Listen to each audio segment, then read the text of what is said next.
A black man drives a Rolls-Royce into a driveway. His driveway, his car, his home. Across the street, Gerald Patterson watches closely. He pulls out his phone and dials 911. A black man is stealing a Rolls-Royce. He says, "The address is 852 Briarwood Lane." Miles steps out of the car. "Sir, I live here," he begins. "Shut up, thief," Gerald snaps. His face twists with anger. "You people don't belong here. A black man in a Rolls-Royce in this neighborhood? You're either a thief or a drug dealer. Which is it?" Voices rise. Sandra screams, "He's robbing us." Richard steps into the driveway and blocks the way. "Don't move, boy," he says. Neighbors rush onto their lawns. Phones come out. People laugh and start live streaming. Look at him pretending it's his house. Someone says, "This is what happens when." They move in. Another ad. 15,000 people are watching online. No one asks his name. No one checks the mailbox. To them, he's just another black man in the wrong car, on the wrong street, with the wrong skin. Miles stands still and says nothing, because in 22 minutes, everyone here will learn exactly who they just called a thief. And in 14 days, they will lose everything. Some mistakes cannot be undone. The afternoon sun reflects off the hood of a $450,000 car. Behind a curtain, a hand reaches for a phone. Miles Harrison parks the Rolls-Royce. Cullinan in his garage, the same way he has done hundreds of times before. Engine off.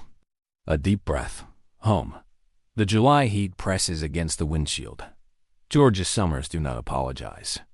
Miles loosens his tie, the same one he wore through 3 investor meetings in San Francisco. The deal is closed. 80 months of work are finally finished. Miles is 38 years old. He's the founder and CEO of Harrison Fintech. The company makes $15 million a year and employs 60 people who depend on his decisions.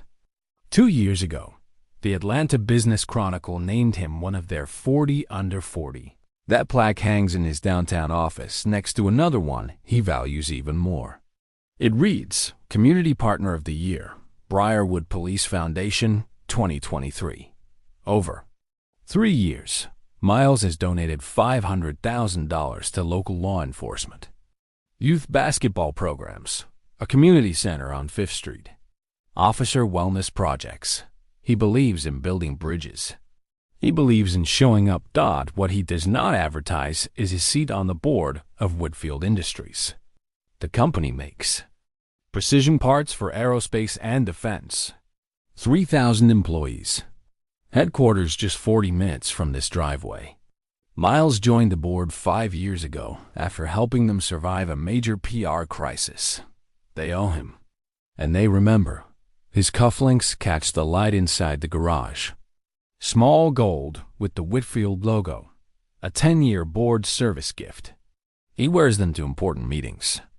Today, they are just a habit. The house cost $1.6 million 3 years ago. 4 bedrooms, 3 bathrooms, a kitchen his wife Camille designed herself. Miles and Camille are one of only 2 black families in Briarwood Estates, a neighborhood of 89 homes. They knew the numbers before moving in. They chose this place anyway. Inside, the smart home system hums quietly. A Ring doorbell watches the front entrance. Cameras cover the driveway. Camille insisted after a package disappeared during their first month. Miles thought it was too much. Today, that doorbell will record everything. Clear video, clean audio, automatic cloud backup. Miles's phone buzzes. A text from Camille. Asterisk at Moms with Zoe. Back by dinner. Rest up. Love you. Asterisk Miles smiles. Rest sounds perfect. Through the side window of the garage, he notices movement. The neighbor across the street. An older white man with thinning hair, always watching. Gerald Patterson. Retired from something. 31 years in the neighborhood, according to the HOA packet. He runs the community watch. Very involved. Miles has lived here for 3 years. Gerald has never waved, never introduced himself, never acknowledged Miles at all, except to stare. Today, Gerald stands at his window with a phone in his hand. Miles doesn't think much of it. Old habits die hard. Miles pulls his suitcase from the trunk. The leather handles feel familiar. Gravel crunches under his shoes. It sounds like home. 2 houses down, Trevor Hayes, 28, always filming content for the internet, waves from his lawn. Miles waves back. Nice kid. Harmless. In the distance, a lawnmower hums. Sprinklers hiss across perfect grass. A dog barks once, then stops. Briarwood Estates. Quiet, expensive, safe. Miles rolls his suitcase toward the door leading into his kitchen. His kitchen. In the house he owns. He does not see Gerald punch 3 numbers into his phone. He does not hear the words 911. Yes, I'd like to report a suspicious person. The call connects at 3:42 p.m. In 11 minutes, 4 officers will arrive. In 23 minutes, Gerald Patterson will wish he never made that call. Gerald has watched this street for 31 years. He knows every car, every routine, every face that belongs. The black man with the Rolls-Royce does not belong. Gerald is sure of that. He presses the phone to his ear, voice calm and confident. Yes, a black male, late 30s, just pulled a Rolls-Royce into 852 Briarwood Lane. There's no way that car is his. Probably stolen. He's in the garage now. You need to send someone quickly. The dispatcher asks questions. Gerald answers with impatience. I've lived here 31 years. I know what doesn't fit. Just send someone. He hangs up, satisfied. But Gerald is not finished. He calls Richard Thornton, the neighbor 2 doors down, a sales VP in a tech company. Reliable. Another watcher. Richard, look outside. 852. The black guy with the rolls. I called the cops. Richard, 55, looks through his blinds. He sees what Gerald sees. An expensive car. A black man. It doesn't make sense to him. I'll call too, Richard says. The second 911. Call is logged at 3:44 p.m. I'm calling to confirm a report. Suspicious vehicle at 852 Briarwood Lane. I can see him too. This doesn't look right. You should hurry. 2 calls. 2 concerned neighbors protecting their community. Sandra. Wells appears next. 48. Local realtor. Walking her designer dog. Gerald waves her over. Sandra, we've got a situation. She looks toward 852. Her eyes widen. Oh my God. In our neighborhood? She doesn't call the police. She does something worse. She stands across the street, watching and judging. She pulls out her phone and texts 3 neighbors. Asterisk. Someone's breaking into 852. Police on the way. Asterisk 3 neighbors. 3 decisions. 1 shared assumption. Gerald feels good. Proud even. This is community watch. This is vigilance. While waiting, he chats with Richard. My son Brian's doing well, Gerald says. Corporate job. Good company. Whitfield Industries. Whitfield? Richard nods. Solid company. I worked there 20 years. Good pension. Gerald has no idea that the man he just reported as a thief sits on Whitfield's board of directors. Inside the house, Miles Harrison knows none of this. He texts Camille. Asterisk home. Going to shower. See you soon. Asterisk. Then he hears tires on asphalt. Fast. More than 1 vehicle. He looks out the garage window. 2 police cruisers. 4 officers. No sirens. Hands near their weapons. Sir, step out of the garage. Hands where we can see them. Miles freezes, then understands. He steps out slowly, hands raised. The suitcase is forgotten. Officers, this is my home. I live here.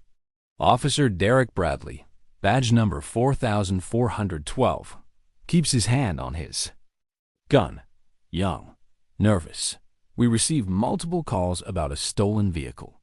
Sir, step away from the car. Multiple calls. Miles scans the street. Gerald stands with crossed arms. Richard nods beside him.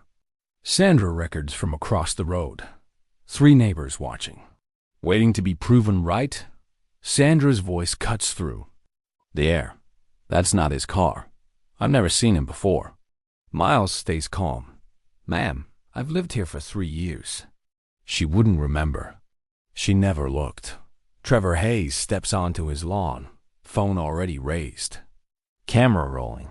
Yo. He whispers into his live stream. Something's happening on my street. 20 viewers and climbing. Officer Bradley steps forward. Sir, we're going to need to see some identification. Miles nods slowly. My wallet is in my back pocket. I'm going to reach for it slowly. As his hand moves, a second. Cruiser door opens. Sergeant Morrison steps out.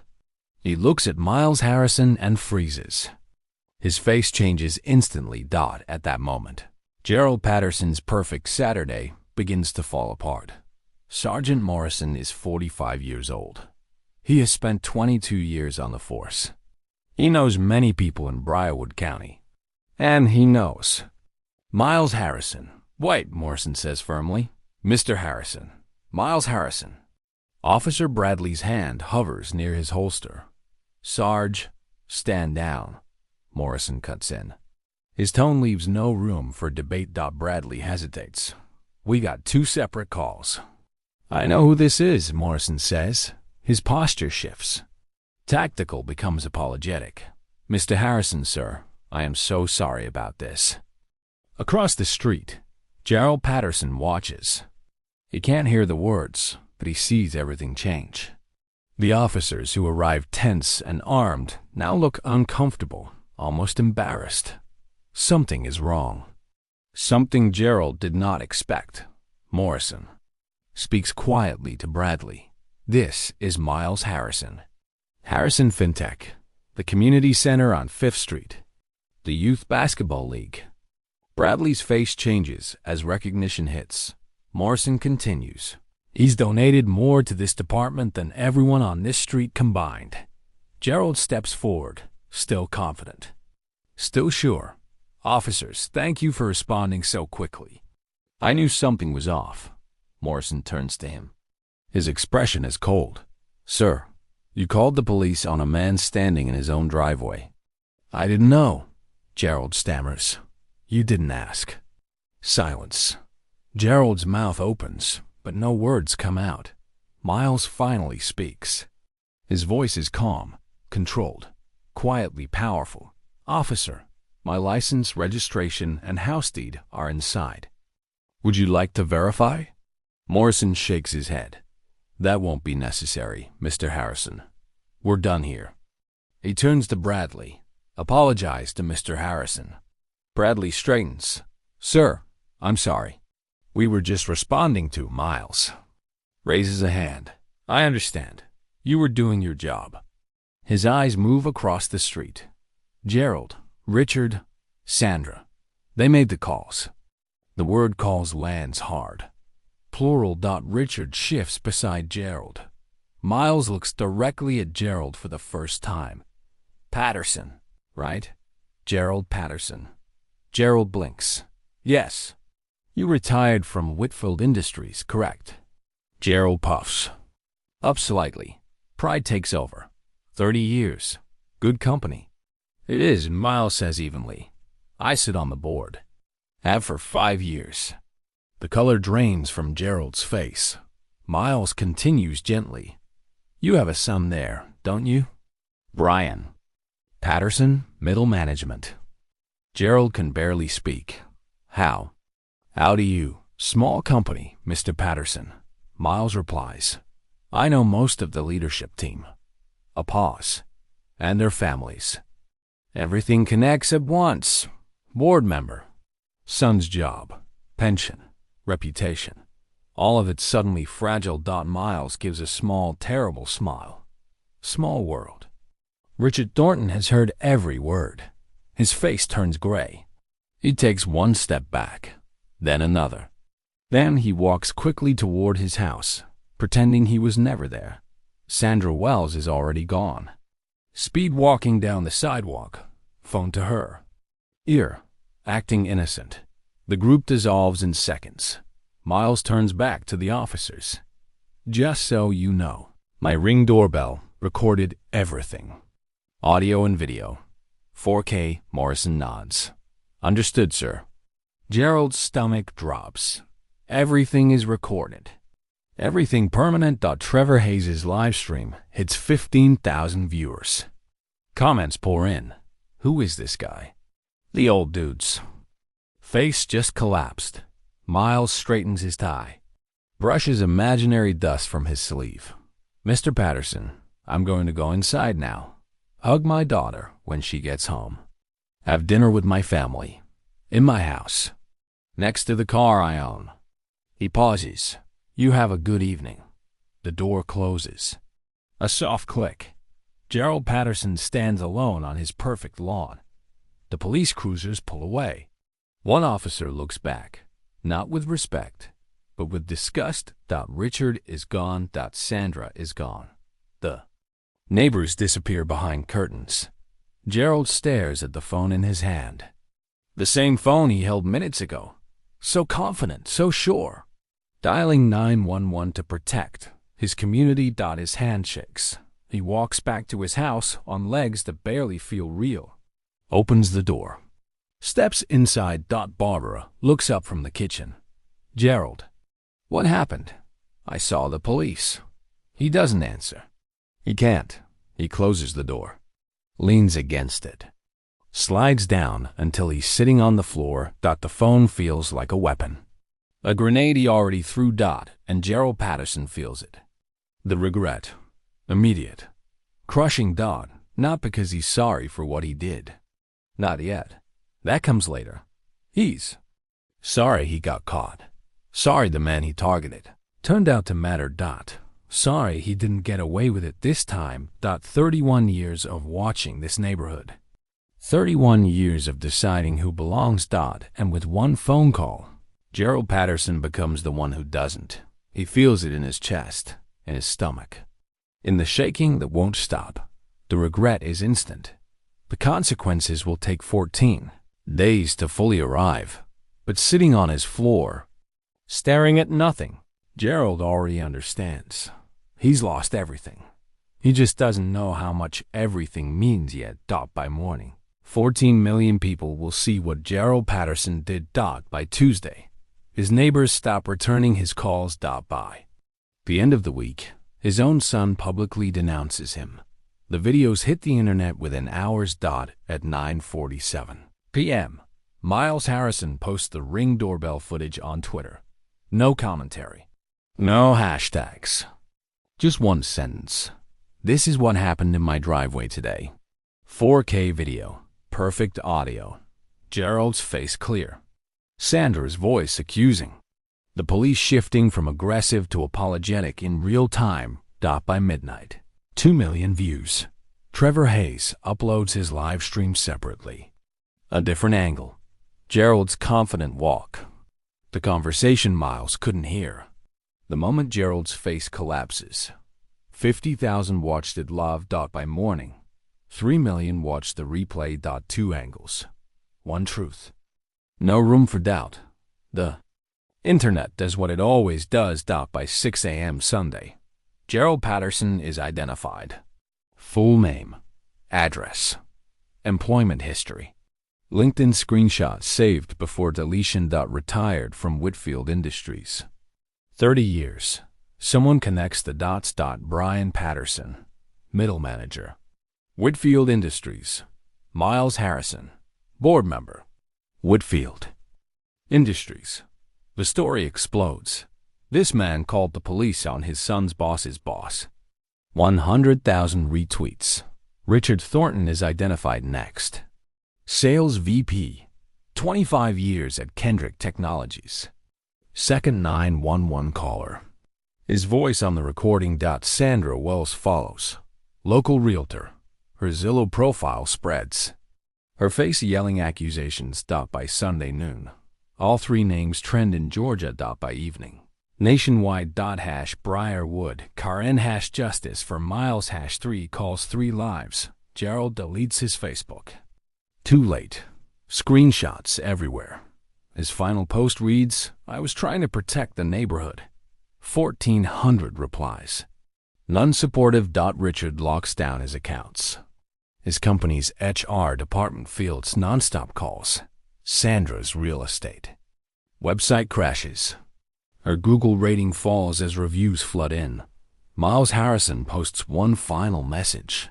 I'm grateful no one was hurt. I hope this becomes a learning moment for everyone involved. Miles's response is measured and calm. No anger, no threats, no demands for punishment. It makes him more sympathetic. And it makes the three neighbors look even worse. Local news picks up the story Sunday evening. Dana Crawford, an investigative reporter for the NBC affiliate, leads with it. Briarwood man calls police on neighbor. Later discovers he's a major police donor. That detail hits hard. $500,000 donated to law enforcement, youth programs, and community centers. And still, guns drawn. Hands ordered into the air. If this can happen to him, what chance does anyone else have? By Monday morning, national outlets circle in. CNN requests an interview. SNBC reaches out. Fox News tries a both sides angle. That satisfies no one. Gerald Patterson has not left his house since Saturday. Curtains stay closed. His phone rings nonstop. He never answers. Sunday night, Barbara moves into the guest bedroom. She doesn't explain. She doesn't need to. Richard Thornton's wife calls him a liability. He sleeps on the couch. Sandra Wells cancels 3 showings. Buyers are concerned about the publicity. 3 phone calls. 3 lives unraveling. And the internet is not finished. Not even close. Someone files an expedited public records request for Gerald Patterson's full 911 call history. Another person starts analyzing Briarwood, police response patterns and priorities. The machinery of accountability has started. And it doesn't stop. It doesn't sleep. Tuesday morning, Richard Thornton's boss calls a meeting. Wednesday, Sandra Wells loses her biggest client. Thursday, someone finds a 2-year-old news story that changes everything. Richard Thornton walks into his office Tuesday morning thinking he can survive this. 25 years at Kendrick Technologies. Vice President of Sales. Strong numbers. One mistake shouldn't erase all that. His boss, the Chief Revenue Officer, is already in the conference room. Richard, sit down. HR is there. Legal is there. The mood is final. We've seen the video, the Crow says. We've heard the 911 call. Richard opens his mouth. I can explain. You identified yourself as confirming the first caller. The CRO continues. You said, and I quote, it definitely doesn't look right, about a man standing in his own driveway. You're a vice president here. The CRO adds. You represent our brand. Do you understand the calls we've received since Sunday? Richard doesn't answer. He already knows. Clients are asking if the company supports racial profiling. Partners are distancing themselves. The diversity and inclusion team has been in crisis meetings for 2 days. The HR director slides a paper across the table. Termination effective immediately. Conduct unbecoming of company values. Richard stares at the page. 25 years. Corner office. Stock options. Gone. You'll be escorted out. Your personal items will be shipped. 45 minutes later, Richard stands in the parking lot holding a cardboard box. Security badge gone. Email access cut. 20-5 years ended in 25 hours. Across town, Sandra Wells answers her phone. Hi, Sandra. This is Jennifer Morrison. We were scheduled to look at properties this week. Sandra forces cheer into her voice. Yes, I have 3 wonderful listings ready. We've decided to go with another agent. Pause. May I ask why? We saw the video, Sandra. The things you said. We wouldn't feel comfortable. Click. The second call ends the same way. The third too. By Wednesday evening, Sandra has lost 5 clients and 2 pending sales. About $60,000 in commissions. Gone. Her online reviews collapse. New ones appear every hour. Would Sandra call the police on black families viewing homes? 1 star. How can we trust her judgment? 1 star. Saw the video. Never using her. 1 star. Sandra stops checking. The damage is done. Gerald Patterson's reckoning arrives Wednesday afternoon by certified mail. The envelope bears the logo of Whitfield Industries Pension Administration. His hands shake as he opens it. Dear Mr. Patterson, your recent conduct may violate the pension fund's standards of conduct clause. Your benefits are suspended pending review. He reads it 3 times. The words don't change. His pension is frozen. 30 years of work locked away. He calls the pension office. Automated system. No humans available. He calls his old HR contact at Whitfield. She answers, but her voice is cold. Gerald, you called the police on a board member. What did you think would happen? I didn't know. You didn't ask. That's the problem. She hangs up. Gerald sits alone in his kitchen. No income, no pension. No answers. Barbara appears in the doorway. Who was that? Whitfield. They froze. My pension. She closes her eyes. Takes a breath. Gerald, what have you done to us? He has no answer. That evening, Brian calls. Gerald's son. Dad. Brian, listen. I can explain. Explain what? Explain how you called the cops on a man who sits on my company's board. Explain why people are asking if I'm related to that Gerald Patterson. I didn't know who he was. You didn't care, Brian says. You saw a black man with an expensive car and assumed. Silence. Do you understand what this could do to me? Brian continues. 8 years here. 8 years building trust. Now people avoid me. He takes a shaky breath. I have to go. Don't call me for a while. The line goes dead. Gerald sets the phone down slowly. His only son won't speak to him. The house feels empty. Too quiet. Just the clock ticking. 1 phone call. 4 days later, Gerald has lost his pension, his neighbor's respect, his wife's trust, and his son's love. And still, he doesn't fully understand why. He still thinks he was right. Still thinks he was being careful. But deep beneath the excuses, a quiet voice whispers, you knew what you were doing. He pushes it away. He's not ready yet. Miles Harrison, meanwhile, eats dinner with his family Wednesday night. Grilled salmon, roasted vegetables. Zoe talks about summer camp. A normal evening. What's happening to them? Camille asks after Zoe leaves. Consequences. Do you feel bad? Miles thinks carefully. I didn't make any calls. I didn't ask for anyone to be fired. I just stood in my own driveway. He pauses. Everything happening to them, they did to themselves. Camille nods. And the son? If he does good work, he'll be fine, Miles says. I don't punish people for their parents' mistakes.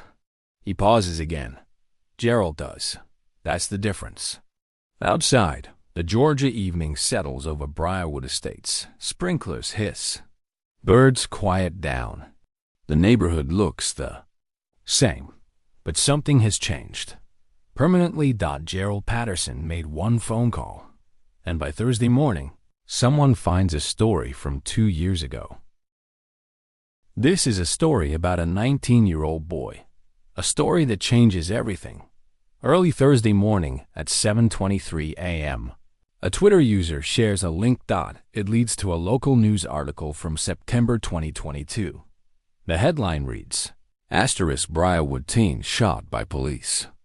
After 911 call. At the time, the caller's name was not released.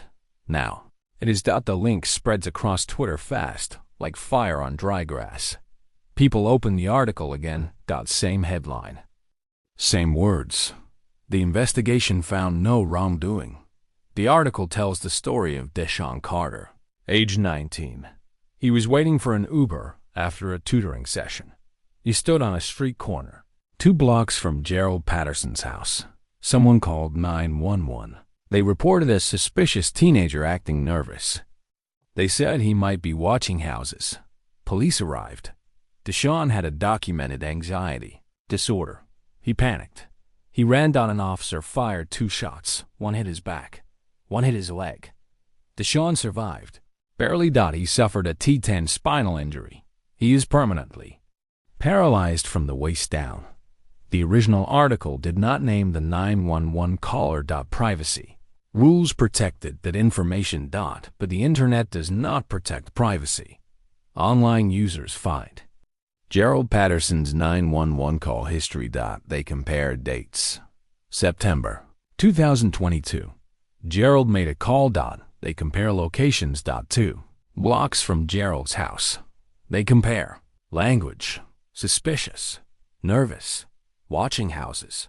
The same words, the same assumptions. The same caller. Gerald Patterson's call put a 19-year-old in a wheelchair. And nothing happened to him. The story explodes online. Justice for Miles turns into #Justice for Sean. Investigative reporter Dana Crawford has been working on this for days. Thursday afternoon. She confirms it. She reports that Gerald Patterson made the 911 call that led to the shooting of Deshaun Carter in 2022. She reveals more. Gerald made 7 911 calls in 3 years. All 7 were about black people. None involved real crimes. 1 call ended a young man's ability to walk. 7 calls. 7 black people. 0 crimes. 1 wheelchair. Deshaun agrees to an interview. He sits in his wheelchair inside the small apartment he shares with his mother.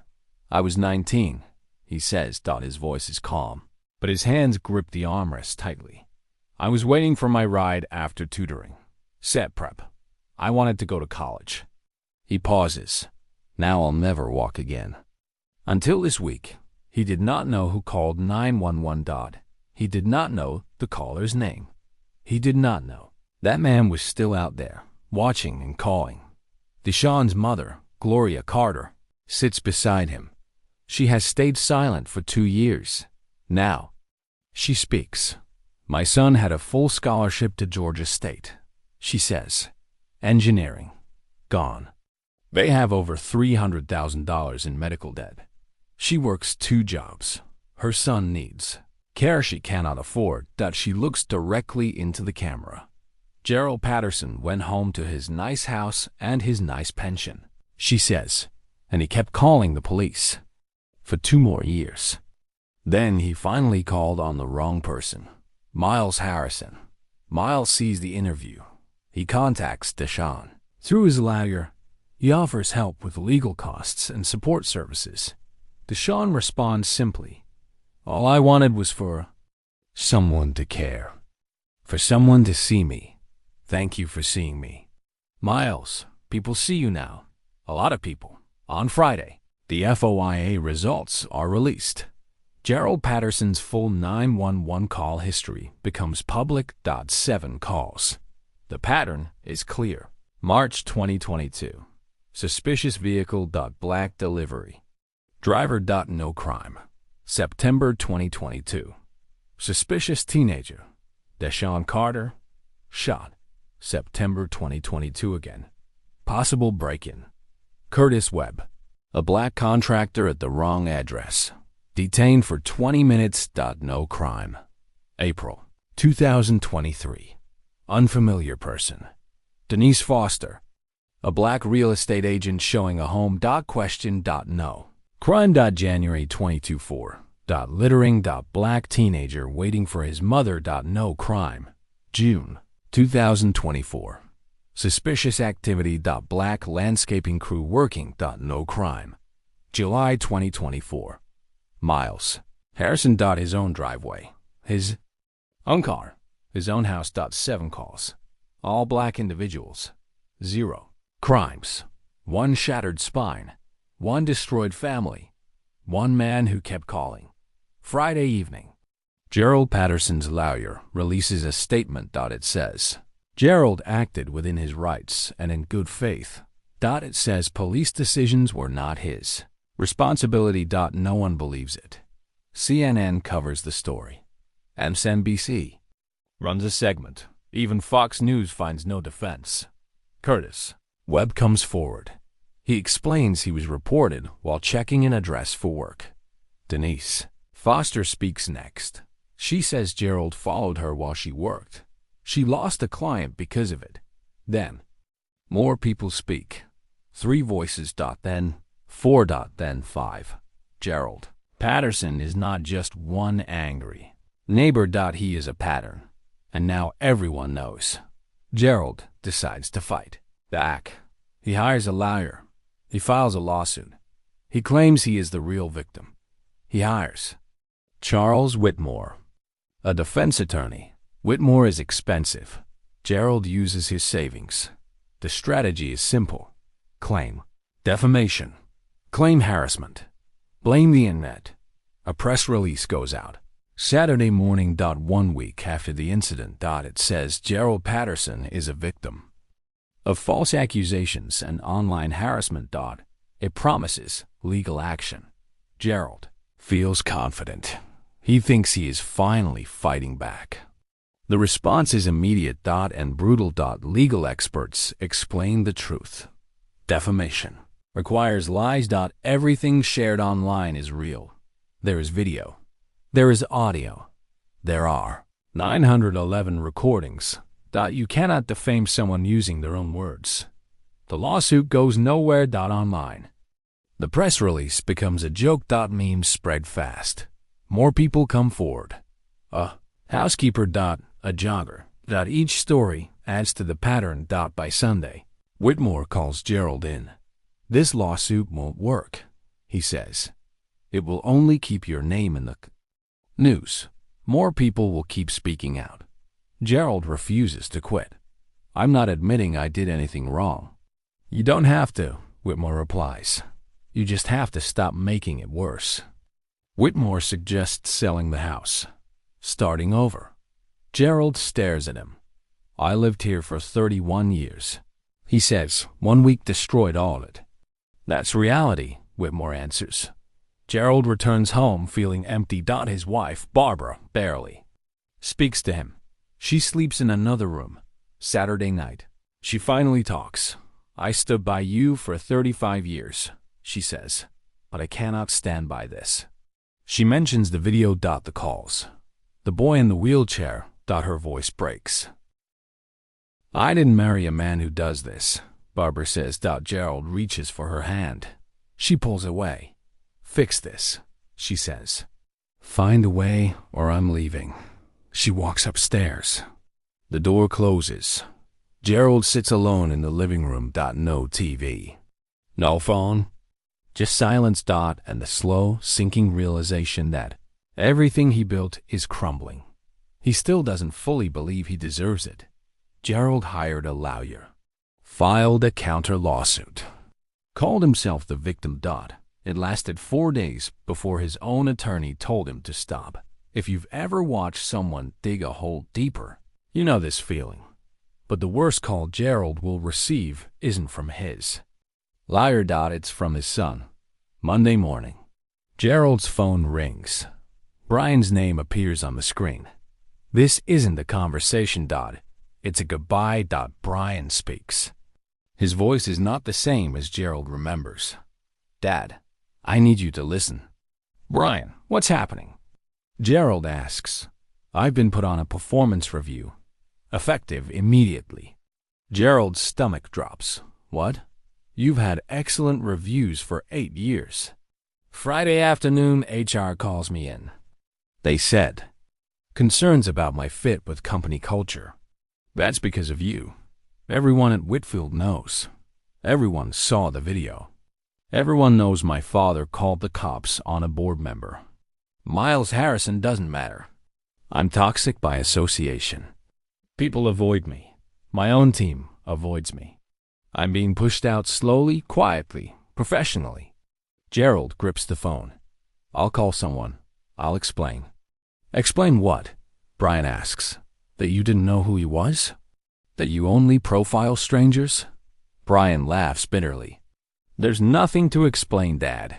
There's just damage. Silence. I've been thinking all weekend. Brian continues, about how to survive this. I know what you meant, Dad. That's the problem. You meant exactly what you did.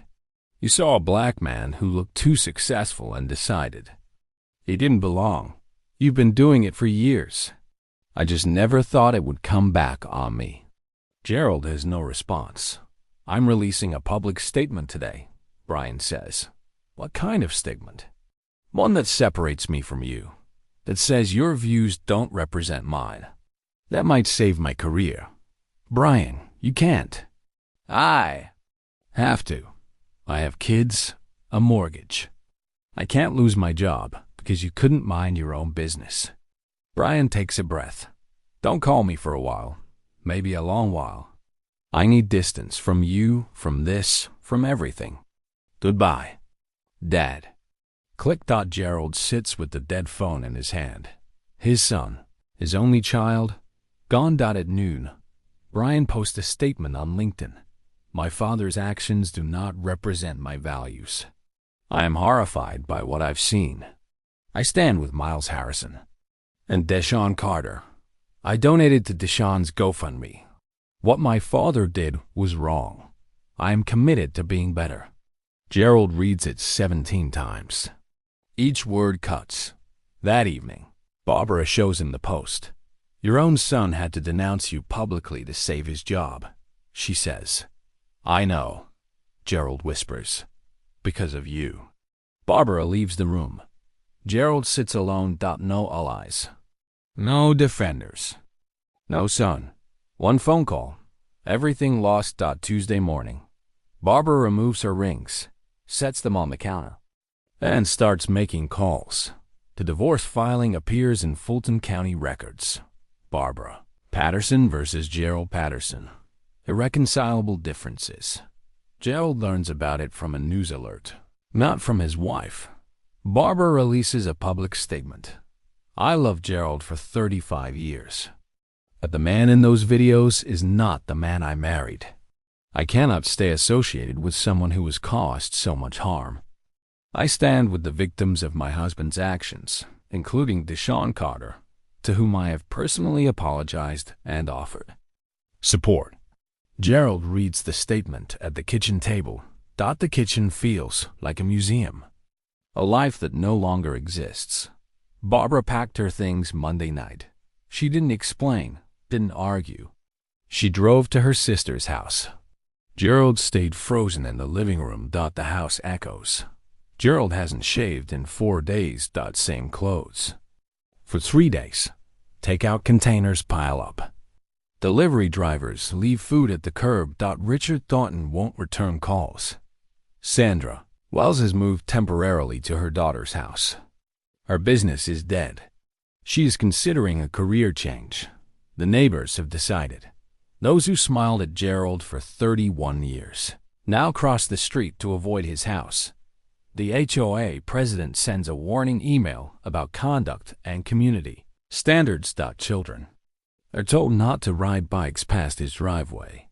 Gerald Patterson, the man who spent 31 years deciding who belongs in Briarwood Estates, has been declared an outsider. Meanwhile, Deshaun Carter's GoFundMe passes $300,000, enough for medical care, a specialized wheelchair, and a scholarship fund for students. with disabilities. Brian Patterson donates $500 publicly. Miles Harrison donates anonymously. Miles still lives in his house, drives his Cullinan, and waves to neighbors who wave back. He becomes a symbol, not by choice, but by circumstance. Wednesday evening, the HOA president sends another email. Emergency HOA meeting. Thursday 7 p.m. Community Center. Agenda: membership review and community standards. Everyone knows whose membership is under review. Gerald reads the email alone in his empty house. Thursday night, the community will vote on whether he still belongs. He already knows the answer. Thursday, 7 p.m., Gerald Patterson walks into the community center alone. 80-9 chairs. 89 neighbors. 89 people who used to respect him. Not anymore. The room is standing room only. Barbara isn't there. Brian isn't there. Richard didn't show. Sandra stayed away. Gerald sits in his usual front row seat. Tonight, it feels like a defendant's chair. Every head turns. Every conversation stops. Trevor Hayes streams the meeting from the back corner. The HOA president calls the meeting to order. We are here to discuss community standards and membership review. This pertains to resident Gerald Patterson. She pauses. Mr. Patterson, would you like to address the community? Gerald stands. His legs shake. I've lived here 31 years. I've given my life to this neighborhood, to protecting all of you. I made a mistake. I see that now. But I was trying to help. I was trying to keep us safe. A voice from the back. Safe from what, Gerald? Another. Deshaun Carter was 19. Another. You destroyed Richard's career. The president bangs her gavel. Order, please. Gerald shrinks. I'm asking for understanding, for forgiveness, for another chance. Silence. No one offers what he asks. Miles Harrison stands in the back row. The room goes still. I didn't come here for revenge. I came because I live here. My family lives here. Gerald Patterson didn't just call the police on me. He made 7 calls over 3 years, all about black people. One of them, Deshaun Carter, will never walk again. I'm not asking for his head. I'm asking this community a question. What do we stand for? Who belongs here? And who gets to decide? He sits, says nothing more. The president reads a letter from Deshaun Carter, who couldn't attend. I'm 21. I'll never walk again because a man decided I didn't belong on a sidewalk. I don't want Gerald Patterson to suffer. I want him to understand. I lived here too. My grandmother lives 2 streets away. I was going home. Now home is a wheelchair. Please make sure no one else has to become me. Someone cries softly. The president clears her throat. Motion on the floor. Remove Gerald Patterson from all HOA positions and recommend he seek alternative living arrangements. All in favor? Every hand rises. 89 hands. Every single person. The motion passes unanimously. Gerald stands. No one meets his eyes. He walks to the exit. Passes 89 neighbors. Passes 31 years. Outside, the Georgia summer night is warm. Familiar, but nothing feels familiar anymore. By Friday morning, a for sale sign appears on Gerald's lawn. A realtor puts it up below market. Gerald needs it gone fast. 3 weeks. Later, a black family moves in. 3 kids. A golden retriever. The father is an engineer. The mother teaches middle school. The irony is clear. Gerald moves to Florida. Lives temporarily with his sister. Future uncertain. Richard Thornton finds work in a different state. Lower position. Sandra Wells leaves real estate. Leaves Briarwood. Leaves Georgia. 3 neighbors. 3 destroyed lives. 1 phone call that started it all. Deshaun Carter uses his GoFundMe for medical care, a specialized wheelchair, and a scholarship fund.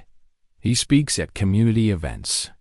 Something good came from Something terrible. Barbara Patterson finalizes her divorce 6 months later. She keeps her dignity. Gerald keeps his regret. Brian Patterson survives at Whitfield, transferred to a different division, distant from his father. Miles Harrison pulls into his driveway on a Saturday afternoon. Zoe runs out. "Daddy's home." He lifts her, holds her, and looks across the street. The new family waves. He waves back. No sirens. No suspicion. No fear. Just home. Finally. 3 neighbors made one choice. They thought they were protecting something. They only exposed themselves. Karma doesn't always wait for courtrooms.